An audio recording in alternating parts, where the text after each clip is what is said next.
Hello and welcome back to the third realm. We will be traveling down memory lane today, all the way back to 1965. We'll play with the heaviest steam locomotives Märklin had to offer that year, a lineup of 3 models, all fitted with a new thing at the time, smoke. We'll put the spotlight on Märklin 3046, a new arrival that is hiding in the box I have on the bench. Get ready to see these vintage beauties in action, experience their classic craftsmanship complemented by the running noise of a long-gone era of model railways. Before we set off, if you end up liking this video and you want to support the channel, please be sure to hit the like, subscribe and alert button before leaving today. Super thanks are also available if you feel the content deserves it. Whatever the option you choose will be much appreciated. Many thanks. Now on to our topic.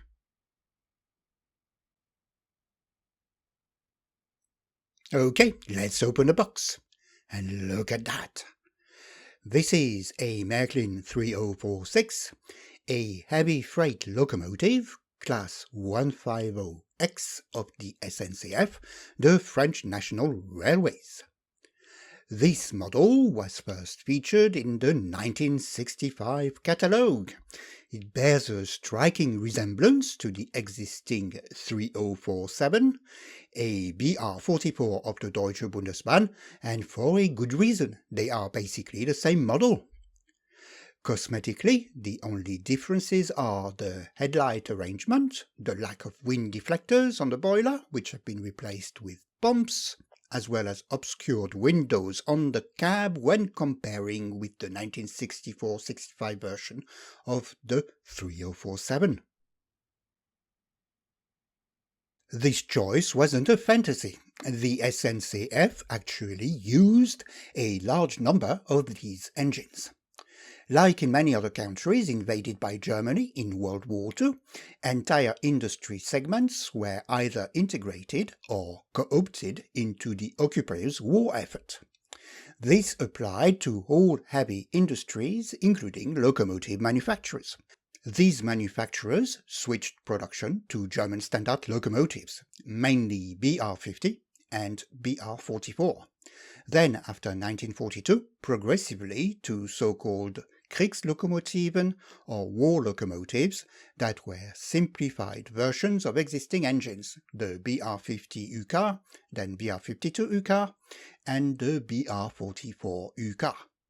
One of the simplifications was the reduced amount of cab windows, for example, which explains the modification on the 3046. At the time of the liberation of France in 1944, there were over 200 BR44s at various stages of production in French factories. The decision was made to finish construction and deliver them to the SNCF. The exercise would last until 1947. If we include a dozen or so units returned from Germany over time, the SNCF took delivery of a total of 239 units, which it classed as 150X. These went to work in the north and northeast of France, where they took care of heavy goods traffic. Due to an aggressive electrification program, a large batch of units was withdrawn as early as 1955. The same year, 48 units were sold to the Turkish Railways. The remaining units were progressively withdrawn over a period of 10 years. The last engine was officially taken out of service in 1965. So, by the time Märklin released the 3046, the prototype was already history.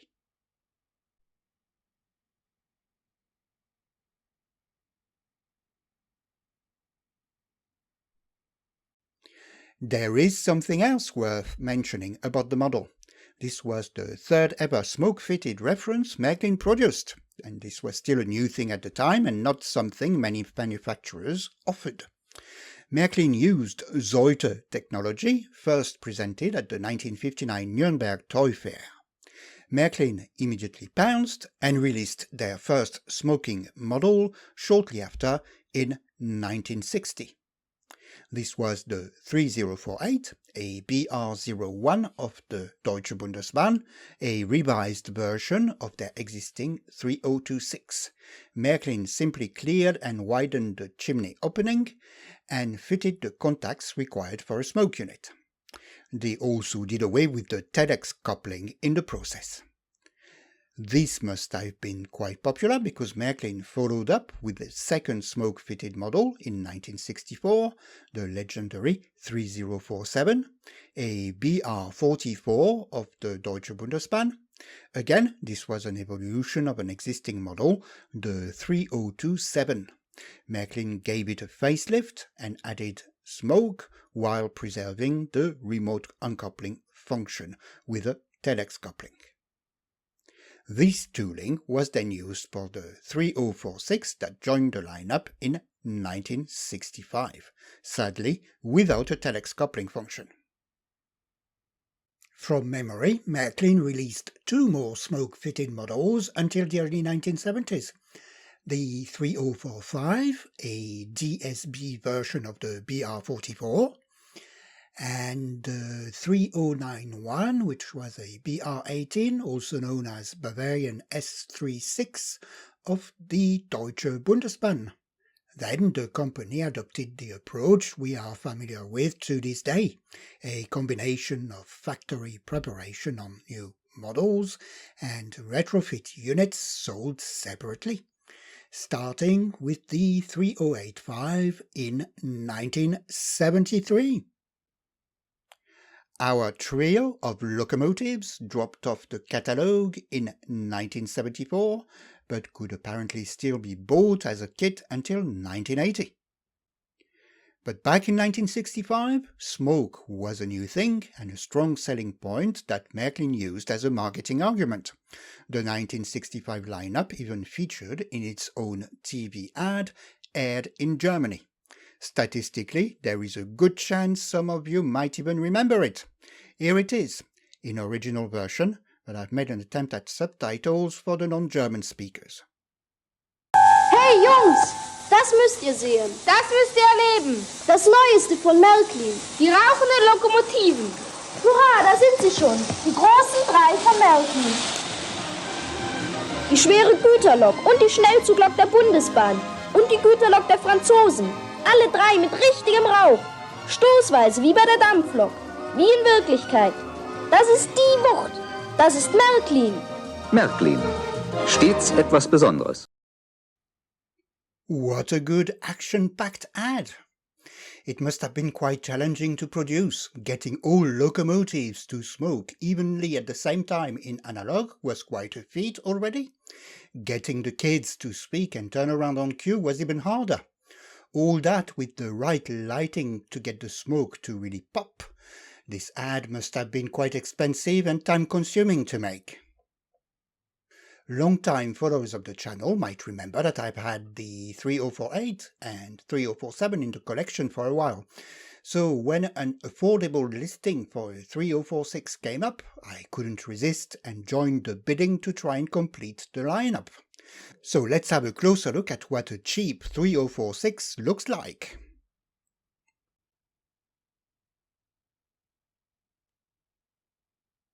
The box is not in the best of shapes. The instructions are missing, but it still does its job. It is a 1965 box, so I'll give it a pass. The model itself has seen better days. It is very dirty. I am not sure what shape the paint is in, but there are no obvious major defects or missing parts. The smoke unit looks original. One thing is sure, this model was used a lot, and if we look at the chassis, there is some missing plating on some of the wheels, which would indicate a high mileage. And the pickup shoes also need swapping. Let's give the model a try. Well, it's operational. And the reversing unit is working, so that's all a good start. Let's have a look inside. Getting into these models is a bit more complicated than usual, as we have a different setup because of the articulated chassis. One of the body screws is hidden under the front truck, so it will have to come off. This requires a few steps. First, remove the little silver screw holding the spring and coupling arm to the truck. And the truck screw. The truck will then lift off, and the coupling arm will slide out through the slit at the front of the chassis. The spring needs to be pushed down in the process. The body screw is now accessible. The body is held by a total of 3 screws. In addition to the front one, there are 2 screws located on each side of the cab. So we'll loosen everything, and once that is done, the body will finally be free to be lifted off the chassis. And I must say, I like what I'm seeing. The wiring looks original, the reversing unit is the correct one used for this tooling. It is still a drum type unit and not the simplified version that Märklin was rolling out at the time on other models.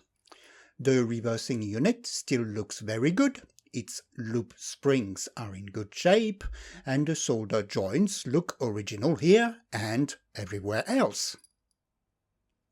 Let's look inside the motor. Look at how tiny these brushes are. It was about time to change them. I'm going to take the metal winding cover off. Another screw needs to come out at the back of the motor housing. And with it out of the way, I can open the motor. Here we have the usual 2 screws. And predictably, the inside is caked in oil and graphite residue. There are also bits of hair by the looks of it. It looks like this was used on carpets. Yep, look at this dust bunny on the wheels of the tender. Okay, this confirms the model was used heavily, but it looks like it has been treated with respect despite the obvious lack of maintenance. I want to keep it as original as possible. As the model is operational, I won't desolder anything or pull wheels or this type of things. All I'm going to do is try and do as deep a clean as I can, then replace the worn consumable parts. So I'll start by taking the pickup shoes off.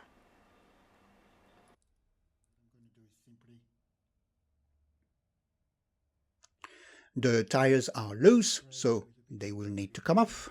That's easy on this model because the coupling rods are split into short sections. And the ones that we need to take off only span a pair of wheels at the back, so we only need to remove 1 screw.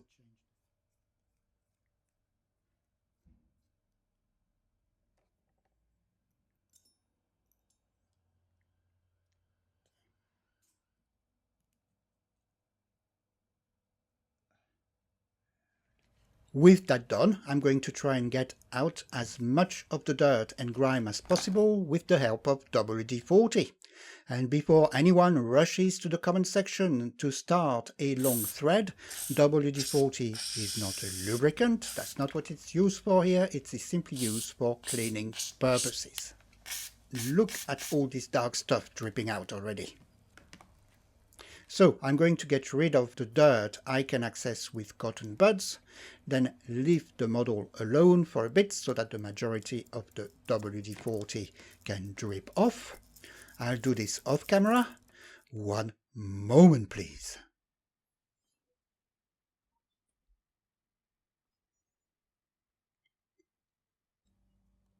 And we are back. It's been a few hours and I have dried the chassis as best as I could. Time to put things back together. First, the motor. I'll grease the ends of the motor armature. Screw the cover plate back on. Fit new brushes. Then fit new tires, reattach the rods, and finally fit a new pair of pickup shoes. I finally get to use the 7175 pack I couldn't use for my wooden Norwegian coaches. I put a link at the top if you don't know what I'm talking about. And I can do a quick function test, just in case I forgot something obvious. And we're fine. Okay, I can fit the winding cover back on, then do a bit of lubrication, the usual tiny drop on each axle, and my optional drop of oil on the gears to try and reduce noise a bit, but that won't help much on this model. Now the body. As the chassis was drying, I gave the body a clean using very mild soapy water. And look at that! The color really comes out now. And we can see that Märklin applied a weathered look on the top of the boiler with this black stripe. Very nice! I could get rid of most of the white deposits that had built up in all the nooks and crannies everywhere. The tender also came out nicely. It has a few scratches, but it's not too bad. So we'll just call this patina. So I fit the body back on, straighten the coupling, and fit it to the front track.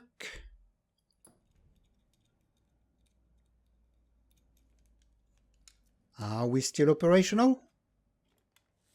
Yes, we are. Nothing got caught. All that is left is the tender. I had taken the axles out to clean the wheels, so I just need to lubricate and fit them back on. There we go. And we are done. Now, at that stage, the locomotive will run very poorly, so I am going to give it a good running in to give the fluids a chance to get to the right places, and for the new brushes to adapt to the collector on the armature. I'll be right back. Okay, the locomotive had a good 40 minutes run, mostly in one direction, because I got distracted. But let's try it now. Look at that, the transformer is barely above zero, and we are already moving. That's what I wanted to see.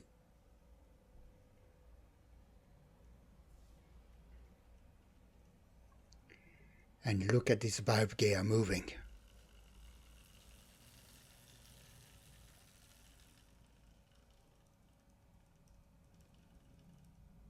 Alright, enough of that. I'll get some stock out. And here we are. There was only one SNCF wagon in the 1965 catalogue. It's the little open wagon right behind the loco. I found it in my spares box and it is in a very poor state. Behind it we have a few SNCF freight wagons released in the 1980s. There is 4406, which is the closed wagon, and a pair of 4435s with the Citroën car, the traction avant.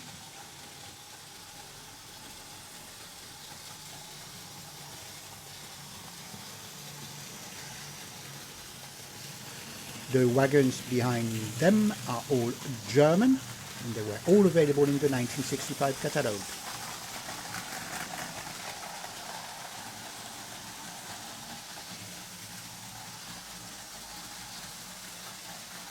I'll point out one new item that year, the closed large capacity self-unloader. That's a 4626. It's a reference that remained in the catalogue for a whopping 54 years, until 2019. Not bad going.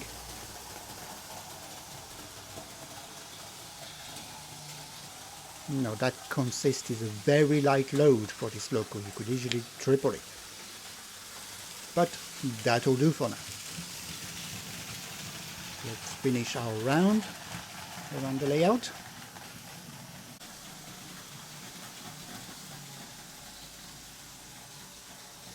Doesn't this locomotive look gorgeous and powerful?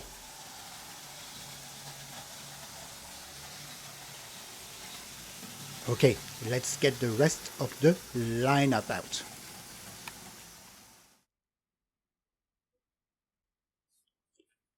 And here they are, all moving.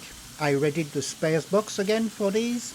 So the 3048 is in front of a passenger train made of old battered Daizug coaches, with of course a DSG restaurant in the middle.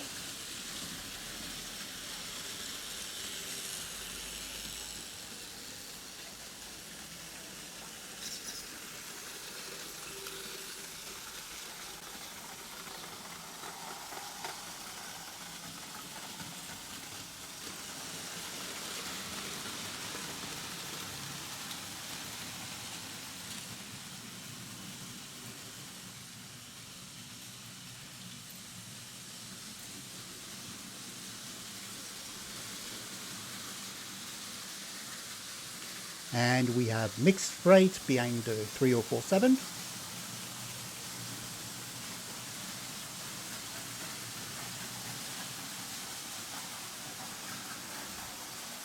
The only item that doesn't come out of the spares box in that train is the heavy transport wagon with the crate. That is from the collection. And as you can see, the smoke units are all filled up. So I shall hand over to the trains now, turn the sound up a bit, so you can enjoy the racket. See you on the other side.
Let's have a bit of fun to empty the smoke units. We'll end the video on a bit of juvenile mode. 3048 first. So I'm going to increase the speed to 150.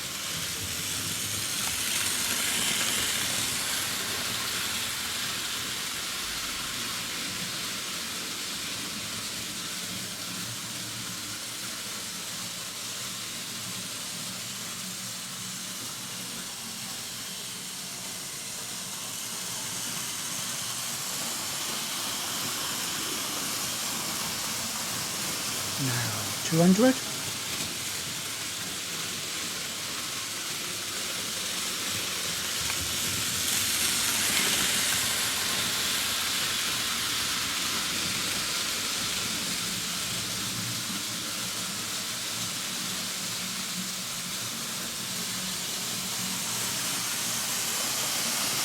And now total at 250.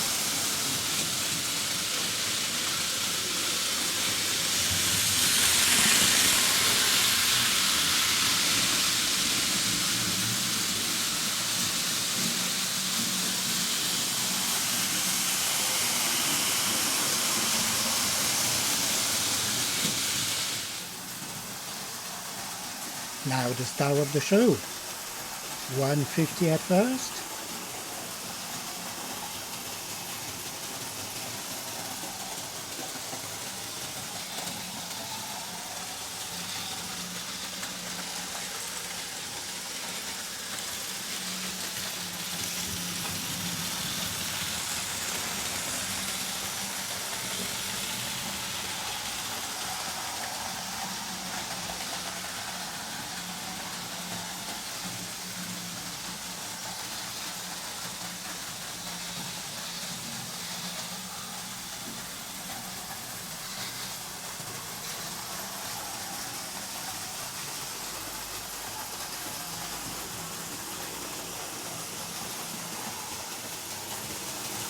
Let's go a bit faster.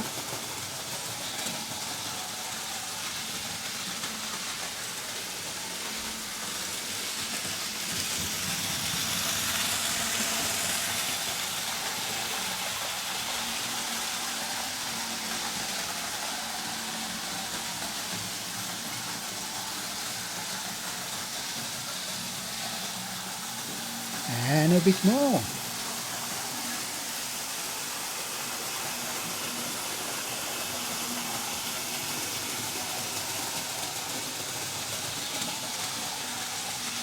Let's face it, that's what I would have done in the hands of 10-year-olds. It's all supposed to be a bit of fun. Okay, that was it for today. Thanks very much for watching. If you enjoyed the video, you know what to do.